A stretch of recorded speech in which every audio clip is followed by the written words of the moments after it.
murder. Yeah, it's a lot. I don't even know where to start. Part of being able to build something, you need a solid foundation. And if we're looking at how a system that's already in place, how to make it better, we have to understand how that system got put into place and where these systems came from. Why, like, what was the components of our society that required that system to be made? Yeah. And like right now we're talking about analog thinking, the thinking that an item is either on or off. Yeah. You know what I'm saying? And the place where we can see that most obviously in the American system, so to speak, the social system, I don't know what you want to call it. But the whole thing. The system. Okay, Yeah. so it's like in the American system, what we have is like the judicial system, also known as like the justice system. Well, in the justice system, you are either guilty or you are innocent. There's no middle ground in justice. And so a lot of people see that as a viable way of thinking, because they're like, hey, look, this is a governmental supported system that judges what is right and wrong and then hands down some form of penance.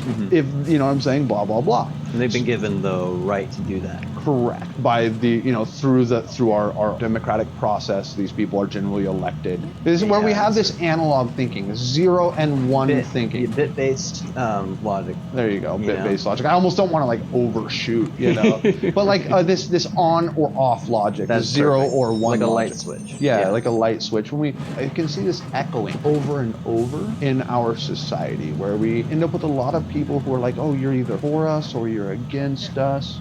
You're either pro this or you're anti this. Right. And it's like, and what are you? Oh yeah, I am this. Yeah. That's kind of how we communicate to each other. I mean, the best way that I've really heard it described is is virtue signaling.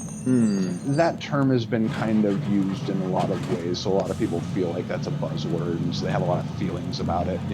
That kind of mentality links itself into our common practices, and then without us even really thinking about it, we're like dismissing people or including people based upon these signals that we see.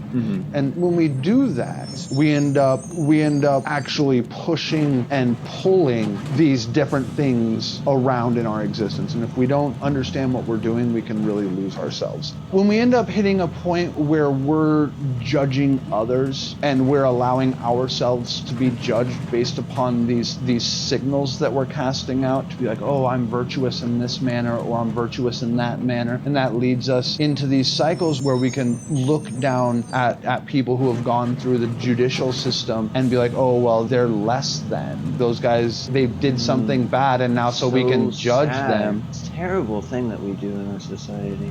More what I'm trying to lean towards is like the justice system and how we can realign the justice system to actually produce active members of society and reintroduce them to society in a way where they can come out not wanting to commit crimes and not committing crimes. As far as I can tell, what we all believe the justice system's main job to be would be that they are to take people whom we have deemed to be detrimental to society, people who have done a crime and have been convicted of a crime. Now they move into the rehabilitation, where they go into a system. Then they are helped in a way where they then recognize what they did is wrong, and then they are allowed to correct the thinking that led to that mistake, so that then they can be then paroled and let back out into society on a trial basis. And then as long as they can polish off that trial basis and not commit any more crimes while they're on probation, and boom, now they have full entry back into the mainstream with the rest of us, and now they're just a normal human. And that's as far as I can tell how we all view this. Ideally.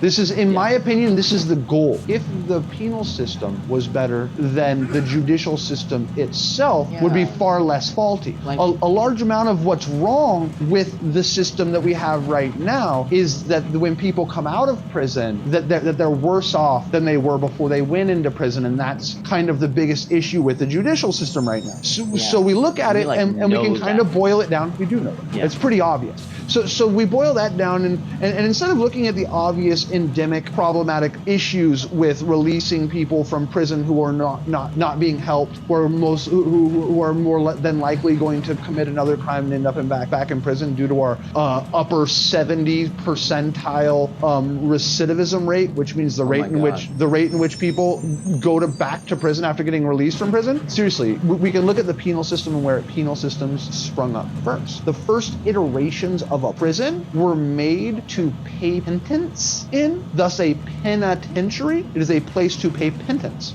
And that was actually built by the Quakers. Oh, okay. And so the Quakers built this idea. So we have a place where we take people who have done bad things and then we put them in this little hole where they have to spend time with themselves and feel guilty. And through this guilt, they should arrive naturally at God. Oh, and then they will ask for forgiveness, and then they will become penitent, and then they will come to God, and then they will become godly men, and they will walk forth from the prison fixed. So it's all about bringing them to God? Yeah, absolutely. Because in the first forms of the way that we doled out justice in a way that wasn't at the end of a sword or the end of an axe or the end of a hangman's rope, or if you were in a place that had more of a tribal nature, they would exclude you from tribal activities, to which they would not kill you, but all of them would ignore you, and you were essentially a ghost. That's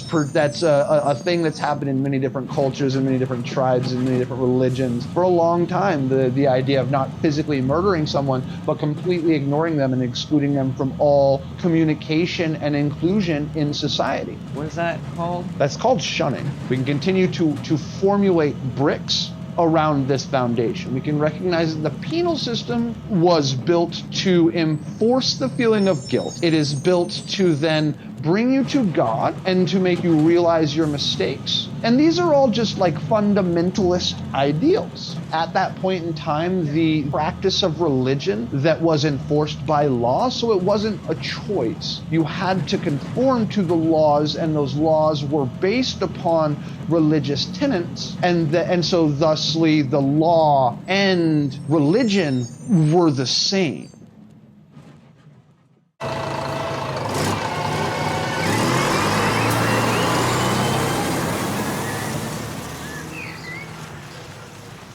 If you broke the law, you were actually a sinner against God. This is where the base understanding of our judicial system comes from. So that would be another brick, the burn the witch mentality. Okay. You know what I'm saying? The hang the heathen mentality.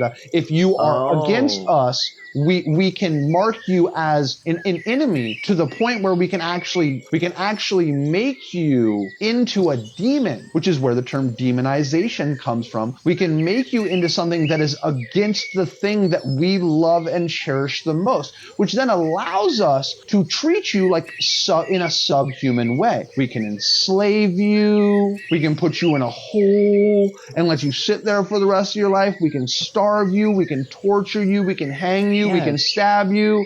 Anything that we can do to take away your humanity is something that then allows us to then justify any action against you.